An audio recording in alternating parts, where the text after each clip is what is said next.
بابەتەکانی هەمە جۆرەوە هەموو کەسەکانی تێدایەوەتە بەبێ جیاوازی ئینتیمای سیاسی و ئەمە یەشێ لەو خاڵانی کە گرنگی پێدەین بریتێ لە شەهیدەکانی دەستی داعش کە ئەمە ساڵانە تاکو ئێستا ئەوەی لە سنووری پشدەربی توێن شەهید بووە بە سلسلە هەمان بڵاو کردوتەوە. دیارە ئێمە ئەم ساڵ حوتەمین ساڵە لە یادی ڕاپەڕیندا کە بڕیارماندا وەکو مەڵبەندی پێنجی ڕانی کۆمەڵی ئیسلامی کوردستان وەکو خزمەتێکی بەرچاو بە ڕاپەڕین و دەڤەری ڕاپەڕین گۆڤاری مەشخەڵی ڕاپەڕین دەربکەین. هەر لەو ڕێەوە بەڕاستی پەیامێک بە دەسەڵاتدارانی ناوچەکە بدەین کە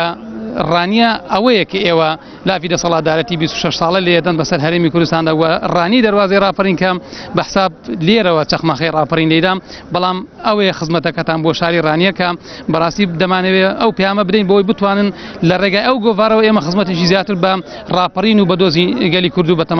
بەتابێت خەڵکی ڕانیە بکەین.